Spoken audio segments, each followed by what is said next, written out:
Linda Cromer. I am the Smith County Master Gardener President this year, and it is my pleasure to be here today to welcome you. This is our 5th year to do the library series, and this is our 2nd program of the year. We have 5 of these this year, January through May. It is the 3rd Friday every month except for April. In April we moved it to the 4th because of Easter. So we hope you'll come back after this week and see another wonderful program. I'd like to thank the Tyler Public Library for hosting our event and partnering with us to make it successful. I'd also like to thank the folks that have donated door prizes for today's event. Breedlove Nursery has donated a plant. We have 2 other perennial plants donated. And we have a book from our Smith County AgriLife horticulturist Greg Grant. The door prize drawing will be held at the end of the event, so don't leave. You've got to be here to get it. And so now, without further delay, I'd like to introduce you to our own Smith County Master Gardener, Andie Rathbone. But first, I'd like to tell you a little bit about Andie. Andie's been a certified Master Gardener for coming up on 18 years. She was in the Smith County Master Gardener class number 10, which started in 2003 and means she was certified in 2004. She moved to Tyler after retiring from AT&T in 2003. So you can see that she had her eyes set on the goal for the best retirement job she could ever dream about. Her program today is Some Like It Hot, Plants That Love Summer in Texas. And if you're wondering why she chose this topic, Andie didn't grow up in Texas. Andie grew up on a farm in Illinois where they raised corn and soybeans. But she didn't stay there. In 1972, she moved to St. Louis for her job with AT&T. And then in 1997, she got her first taste of Texas when AT&T moved her to Dallas. That's where she learned how to relearn gardening, because she started her gardening in her backyard in St. Louis, but moving to Dallas, she found out that gardening technique didn't work. So she's been in Tyler since, like I said, 2002. So she's got experience to tell us what it's like when you move from an out-of-state location into Texas and have to deal with our ever-changing Texas weather. So you can follow Andie on our Smith County Master Gardener Facebook site. She actually is in charge of that, and she posts sometimes multiple times a day. And I can tell you, I live by what she posts. They're wonderful posts. So if you haven't liked our Facebook site, you're missing out. Go home and do it today. I think that's all I have to say about her. It's my honor to turn the program over to Andie. She's just an awesome person and a great friend.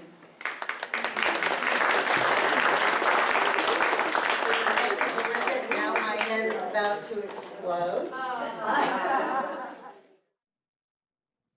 Okay, thanks for everybody for showing up. I know you're probably wondering on this very cold day why we're here, but in 90 days it's going to be getting towards the end of May, and I guarantee you all we are going to have our air conditioning on. So let's talk a little bit about summers in East Texas.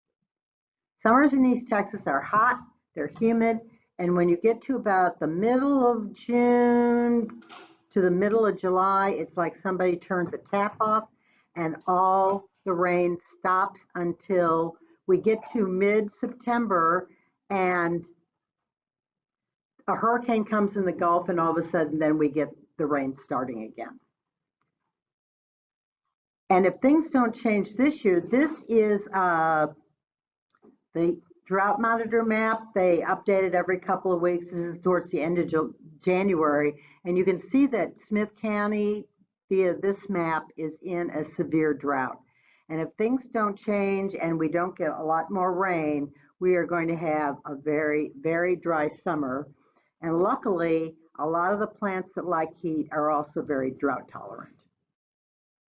Now, the effect of heat on plants is that plants really like to temperatures between 70 and 80 degrees, and in the daytime, and between 60 and 68 at night.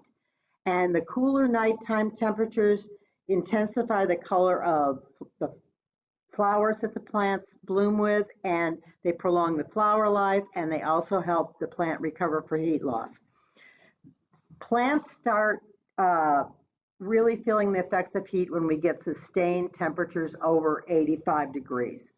And when that happens, photosynthesis, which is the mechanism by which plants make food, slows down.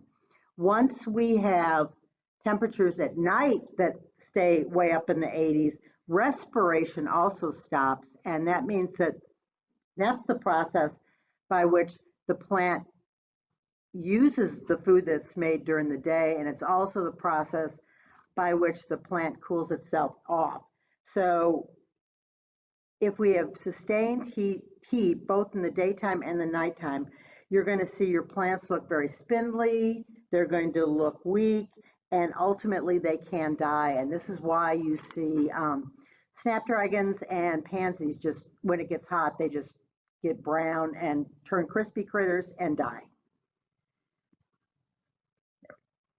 One of the things that we have to watch out for is, I think everybody knows what the USDA hardiness zone map is, and that's the Department of Agriculture has divided the country into 13 zones, and each zone has a range of average minimal temperatures that will be sustained in that area.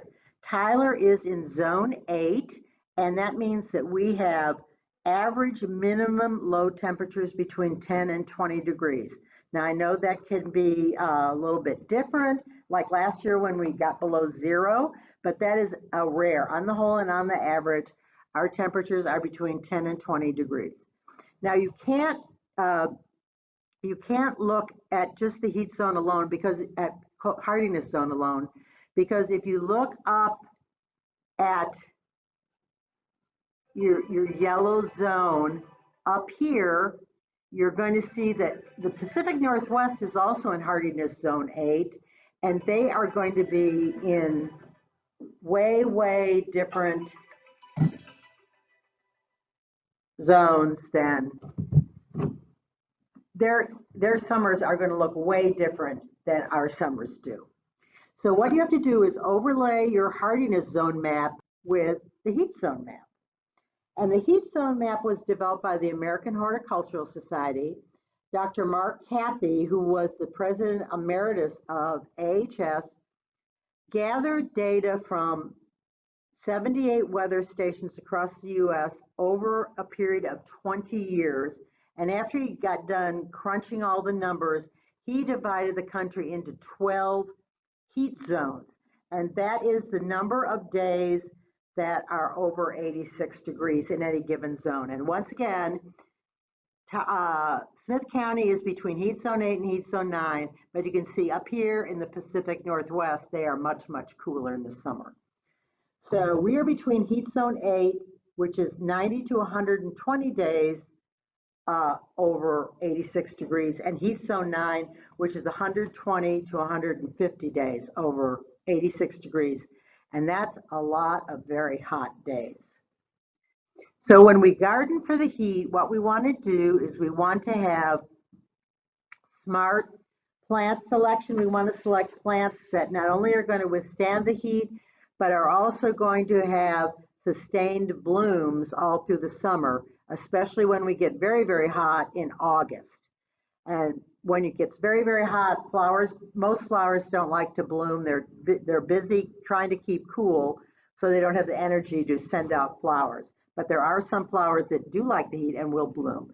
You also want to use a lot of mulch. You want a 4 to 6 inch layer of mulch, because that is going to keep your soil cool, and it is also going to preserve moisture in the soil. You want to use smart watering techniques. By that, I mean you want to use as much as possible. You want to use drip irrigation instead of aerial watering. Aerial watering, A, is going to evaporate instead of getting to the plant's roots where you want the water to go. And it's also going to make the foliage wet. And when that happens, you can get all sorts of fungal disease. If you're familiar with roses, especially like that's powdery mildew or black spot. So you want to use drip irrigation. You don't have to have an expensive system. You can just buy soaker hoses and lay them down. You can get a 50-foot soaker hose at like Lowe's for probably about $8, $9, $10. And that way the water will go into the ground by the roots where the plants really want to. And you want to water in the early part of the day. The coolest part of the day is between 5:30 in the morning and 9:30 in the morning. And that's when you want to do your watering, not in the afternoon where everything is just going to evaporate. And lastly, you want to keep on top of the weeds. They're not only unsightly, but they're also in competition for soil nutrients and water with the plants that you want to grow. So what plants do we want to plant that like the heat? Well, let's talk about annuals first. Angelonia, which is also called summer snapdragon, is a great plant. It blooms all summer long from May all the way until we have a frost. And it comes in white, blue, pink, and purple. And it, unlike our snapdragons that are blooming right now, it likes the heat. It doesn't burn up like the old-fashioned snapdragons do. Cosmos, you are not going to find in a garden center. You need to grow them from seed, but they are super easy to grow from seed. Cosmos are usually recommended as a plant to get children started to garden because it's so easy for the seeds to germinate. And they have very airy foliage. They get 2 to 3 feet tall. They have daisy-like flowers in many, many colors, and they attract a lot of pollinators. Avalvolus is in the morning glory family, and it is a trailing ground cover, or it's great to use in baskets. It is extremely drought tolerant, and Blue Days is a great cultivar. Gomphrena is also called globe amaranth. It is a great front of the border plant. It often reseeds. It is drought tolerant, it's pest resistant, and it blooms in these little globe-like purple, lavender, and pink flowers. Pentas are probably the best butterfly attractor that we can plant in our garden. They are tropical perennials. They get to be 1 to 3 feet tall, and they bloom with clusters of star-like flowers in red, white, and pink to lavender shades, and they attract not only butterflies but also hummingbirds. You might not be familiar with Malampodium. I started growing this in Dallas. It's a great front of the border plant, and it's great if you've got what people call a hell strip, which is gardens that border cement, like a driveway, a cement walkway that gets really, really, really hot because of the reflected heat that is coming off the cement. These plants have little daisy-like flowers in white or yellow, and they reseed prolifically. So if you like flowers that reseed that you only have to plant once and they come back again, you'll love Malampodium. Scaviola is also called a fan flower, and it is another great flower for hanging baskets, and it has either blue to violet flowers. Everyone knows vinca. We call it periwinkle here in the South. When I lived in Missouri, we called it vinca, but here it's periwinkle. And it is a great front of the border or in container plant. It's all sorts of colors, white, mauve, pink, red. This is a plant that you do not want to plant until the beginning of May because it does not like cool, wet weather. If you plant it too early, like in the end of March through April, it has a tendency to get a fungal disease and just get mushy and die. Terrania is also called the wishbone plant, and it's called the wishbone plant because its little flowers have yellow markings that look like a wishbone. And it is great in front of the border or in containers, and it reseeds. It's another plant that really, really reseeds and looks great if you like plants that come back and you only have to plant them once. I think everybody knows what caladiums are. They're a great foliage plant. They're great in the shade for those of you who have a lot of shaded yards. They're another plant that you do not want to plant until May because they really don't like weather until it really gets warm.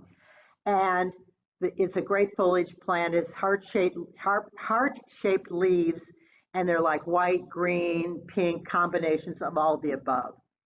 Now, tapioca is not a pudding. It is actually a root vegetable that if you live in the Caribbean or the Pacific Islands, people eat as a starch. Like we eat potatoes, they eat tapioca, and they call it cassava. But you can also grow it, and it makes this great foliage plant that gets to be the size of a bush. It's going to die immediately when we have a freeze, but it is a great showy foliage plant. It's a nice sort of focal point in a border, and the deer hate it. So if you have a deer problem, it's a great deer resistant plant. Coleus I grew up with coleus as something you grew in the shade, but now they have varieties that also bloom in the sun. And many, many colors, as you can see in the pictures, and combinations of colors. And it is also a plant that is extremely easy to propagate through cutting. So if you get to the end of the season and you want to overwinter some, just take cuttings, and they're very easy to keep in the house over the winter, and then you can plant them again in the house, in the garden when it gets warm again. Zinnias are my favorite annual. They're very easy to grow from seed. They're another plant that's recommended to teach kids how to garden because their seeds germinate so easily. My favorite is the Zinnia elegans. That's the real tall zinnia. It gets to be like 2 to 3 feet tall, and you can get. I like to grow it from seed because you can get all different kinds of flowers. You get these like daisy-like flowers here, but you can also get ones that look more chrysanthemum-like pom-poms. They have all different varieties of types of flowers. And the only problem with the elegans is its foliage has a tendency to get powdery mildew. So by the middle of July or so, the foliage is looking really sort of ratty. So what I do is I throw out seeds for another crop in the beginning of July, and when those plants are coming up, I yank the old zinnias, throw them on the compost pile, and then I have a new crop of zinnias until we have a frost. The profusion zinnias, the flowers look like the elegans, but they're very, very short. They're front of the border plants. They spread very nicely in a border. And then your narrow leaf zinnias, I really like them. They only have the yellow, orange, or white flowers, but they have very airy foliage. And I once had a bed that was between the sidewalk and the street, and I took 2 little 6-packs of narrow leaf zinnias and planted them, and in about 2 weeks, that whole border was full of flowers. By the way, they spread. However, we can't just have annuals, so we want to talk about perennials too, because perennials are those wonderful plants that we have that come back year after year after year. And one of the best perennials you can grow is echinacea. Common name for echinacea is a coneflower, and it is a prairie native. It's deer resistant. It attracts bees. It attracts butterflies. And the plant gets to be 12 to 24 inches in height, and it blooms over a really long period of time. There are many, many, many varieties of coneflowers. They're white, they're yellow, they're all different colored shades of pink, orange. The best performers is the old-fashioned Echinacea purpurea. and it is easily grown from seed. It's available in almost any garden center. And we, at our bulb sale in the fall, sell a really nice cultivar of echinacea that if you go to the Heritage Rose Garden, when it gets warmer in about May or so, you can see it blooming in great profusion in that garden.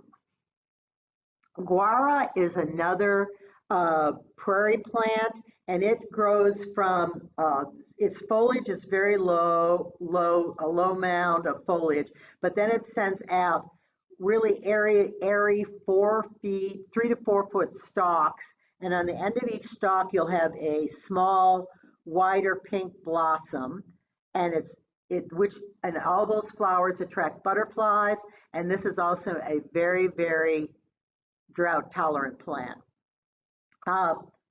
Everyone likes daisies. Shasta daisies are they love the heat and they bloom for a very, very long time. Lantana is another native plant that blooms in all sorts of different kinds of flowers. The yellow is probably the most common, but there's also orange, there's a purple, and there are like multicolored versions. The plant grows in a mound that gets about, if you put them in the ground, the mound can get like 3 to 4 feet in diameter. The deer don't like lantana, so if you have deer problem, this is another great plant to plant, and it also attracts butterflies. Salvias, there are hundreds of different kinds of varieties and sizes of salvia. The one that here in this picture is indigo spires, which is it's one of my favorites. It's a very large salvia that gets about 5 feet in diameter and 5 feet high. Salvia, the flowers are many colors, a lot of blues, but there's also pinks, there's reds, then there's purples, and they attract butterflies, they attract bees. The indigo spires that's pictured here is covered in bees, and it blooms from May until frost, and it is just covered in bees all day long. Salvias are also resistant to deer, so deer won't eat them, and they're just a great versatile garden plant. Turk's cap is a bushy member of the mallow family. It grows 2 to 5 feet high. It will bloom anywhere. It likes the sun, it likes the shade. It's drought tolerant, but it will also, if we have a lot of rain, it's happy then too. It blooms in the late summer, so if you're looking for something that blooms in August, this is a great flower. And it has a very, very long bloom time, and it attracts hummingbirds. Hummingbirds love Turk's cap. I have one that's right outside my office window, and sometimes I'll be sitting there. I'm supposed to be doing something on my computer, but I'll end up just watching the hummingbirds at the Turk's cap. Rudbeckia is also called black-eyed Susan. There are many varieties of it. Most common one that's pictured here is Rudbeckia goldstrum. The plant is 2 to 3 feet tall, and it's deer resistant. It attracts butterflies, and it blooms for a very, very long time, probably 3 to 4 weeks of bloom in the summer. Humelia patens is also called a Mexican firebush. It is one of my favorite summer garden plants. I grew it in Dallas, and when I lived in Dallas, I was always told it was an annual, and you had to just like yank it when it got cold because it wasn't going to overwinter.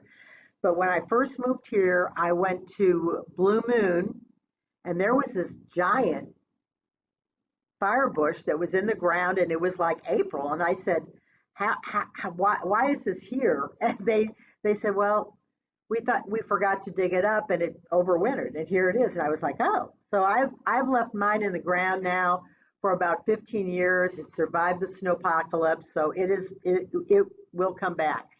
It blooms very, very late, and it gets to be 5 to 6 feet tall and about 4 feet in diameter at my house.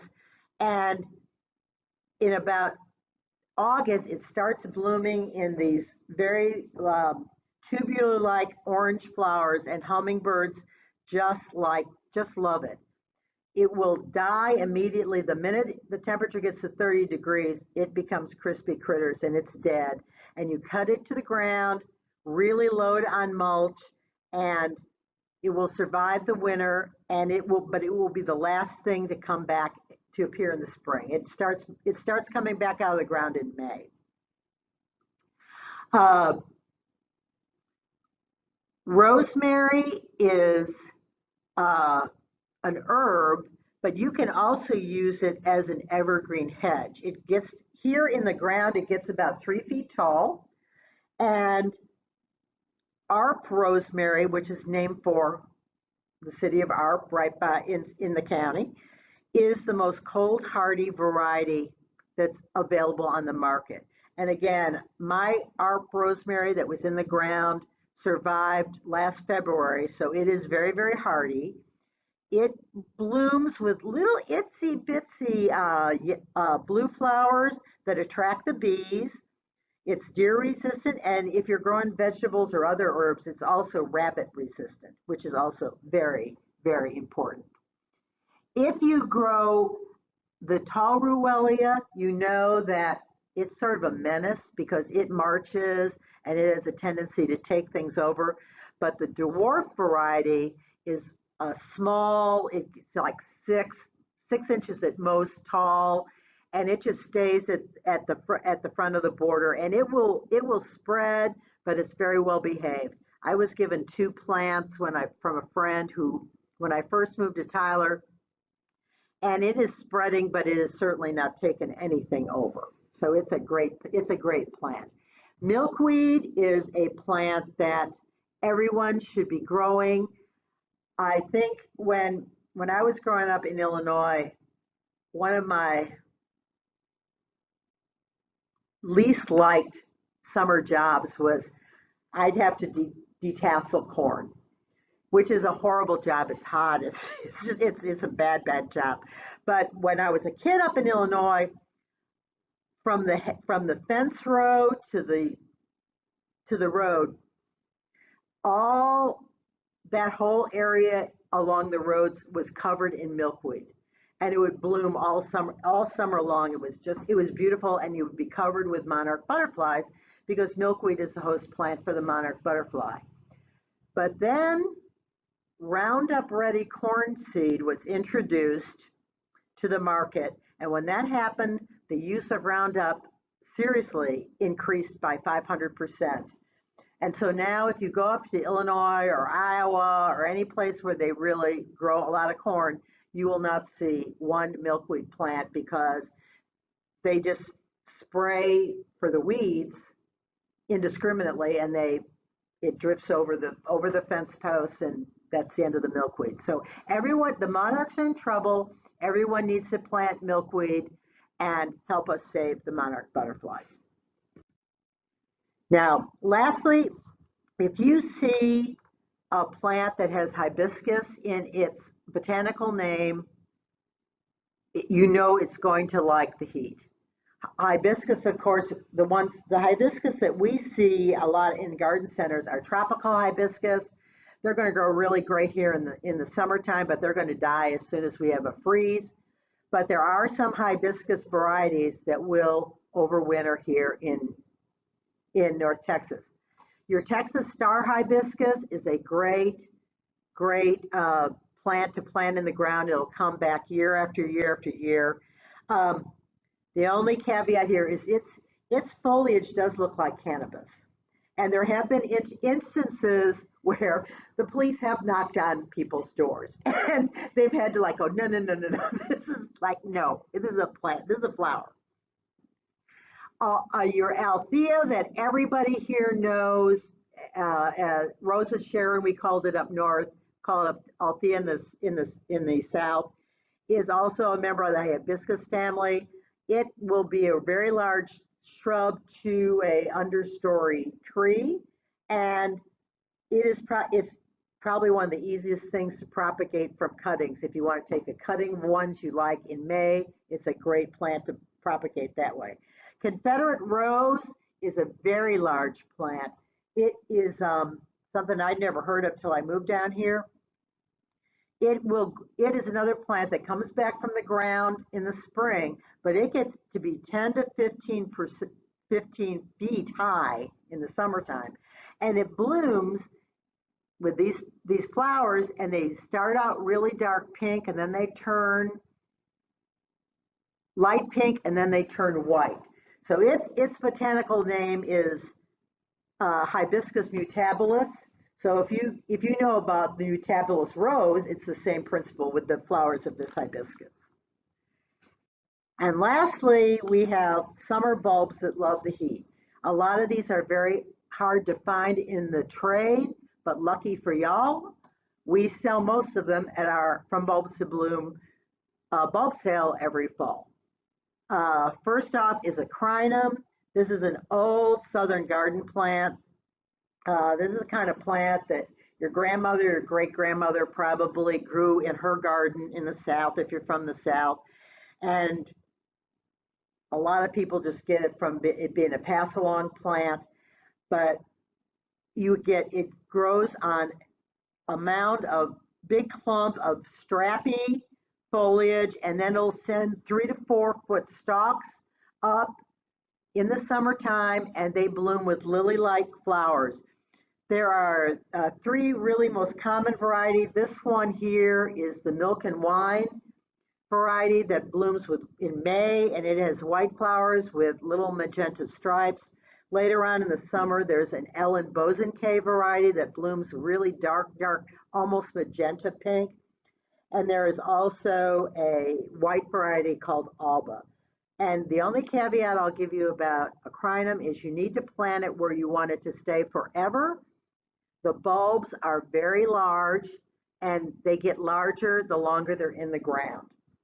About 10 years ago, I gave some of my crinum to our bulb sale, and it took 3 guys to lift the bulbs out of the ground, and the big mother bulb was almost 40 pounds. So they're very, very, very large, very, very hardy. Roundup won't kill them. You can mow them with the lawnmower. That won't kill them. Dr. Welch from A&M says no one has ever killed a crinum. So they're a great plant to plant. We can also grow ginger, and if you have friends that live in the north, they find this incredible because, that gingers are really tropical plants, but we can grow gingers. I actually know a couple of master gardeners that will plant ginger from the grocery store in the ground, and I've never tried that, but this ginger here pictured is called butterfly ginger, and it grows, its stalks and leaves get about 5-6 feet high, and then in the late summer it blooms with these white flowers, and it just has the most wonderful fragrance. If you like fragrance in your garden, you need to plant a butterfly ginger. There are also varieties that bloom with orange flowers, and we also have a variety that's called the hidden ginger, and the flower would be way down here in the stalk. It's a really pretty flower, but it is hidden. Cannas, I think, are very popular everywhere, but the great thing about cannas in the South is you don't have to lift them in the fall like you have to lift them in the north. The problems that some people have with cannas is some varieties really do march. I had some that I was like, I gotta get rid of these because they're just taking over this one bed. And I dug them out and I threw them on our burn pile. They've been burned 8 or 9 times, but they are still growing out of my burn pile. They have very, very showy flowers on 5 to 6 foot stalks, and they are extremely hardy in our area. Another big bulb like the crinum is the hymenocollis. You also will hear it called a swamp lily or a Peruvian lily, and it blooms in July, and as you can see, it blooms in these really spidery flowers, so it can also be called sometimes a summer spider lily, and it is a Beautiful, beautiful plant. And it's also very hard to find in the trade, but we also sell these at our bulk sale. Liatris, the purple flower here, is a prairie native, and it grows anywhere from 2 feet to 3 feet tall, and the flowers are on these spiky little stalks here, and they're mostly blue, but there are some varieties that are also pink and white, and it's deer resistant, and it attracts hummingbirds and also butterflies. And crocosmia, I sort of hesitate to recommend crocosmia, except that it blooms when it's so hot and not much else is blooming. But it has foliage sort of like an iris, and then in like mid to late July into August, it blooms with these really just showy orange flowers. It also attracts butterflies. It also attracts hummingbirds, and it's a great pass along plant because you'll always have a lot of it to give away. Now, some plants like it hot, but some people also like it hot. And I know some people that live down here and they just love it when it gets hot. I'm like, no. I've got to get out of this heat. But you want to really take precautions, because even people that like the hot weather does not like people. And so if you're going to work outside in the garden, and you have to here, we have to garden 12 months out of the year. So when it gets really hot, wear loose clothing, wear a hat, work in the morning. The coolest time to work, and I'm sorry if you're not a morning person, but the coolest time to work is between 6:30 and 9:30 in the morning. So that's when you want to be out there in the garden. Drink lots of water. You want to make sure that you stay hydrated. And you also want to wear sunscreen, at least an SPF 30, and know the signs of heat stroke. And here they are. If you get a headache, if you all of a sudden are dizzy, you have sudden fatigue, you all of a sudden your stomach starts to hurt, or your heart really starts to race, to beat really fast, those are the signs of heat exhaustion, and you need to like get out of the heat, into the air conditioning, relax, and start drinking lots of water, and just say that's it for the gardening for the day. If all of a sudden you don't know, you're totally mentally confused, you throw up, or most important, you stop sweating, that is the signs of heat stroke, and you really need to get to a doctor, because it's very, very dangerous, and people can die from heat stroke. But if everybody is sensible, you plant the right things, you take precautions for yourself, you'll have a beautiful garden all summer long. Now, if you would like to read up a little bit more about this, some of the books that you can use to get more plants that will like the heat. Tough Plants for Southern Gardens by Felder Rushing. And maybe many of you were here when he gave a talk last year right here in the auditorium, is a great book. Lauren and Scott Ogden have the Water-Wise Plants for Sustainable Gardens. Scott Ogden also has written the definitive book about bulbs for Southern gardens, so he's very knowledgeable. And then Dr. Kathy, who did the heat zone gardening, has also written a book on heat zone gardening for the country. So those are also very good resources. The Aggie Horticulture website has answers for all your questions, for all your seasons, for all your plants. So it's a great resource for you to go if you've got questions, if you've got insects, if you got a disease, you can find the answer on that website. Our own Smith County website and also our Facebook page has a lot of useful information, and you will also see a lot of information on the upcoming events, when our sales are, our lectures, and also we post information on what other Master Gardener groups in the area are doing. because we all like to advertise each other's stuff. And then lastly, if you have a specific question, you can send your questions to smithmghelpdesk@gmail.com, and we will try and help answer all your questions.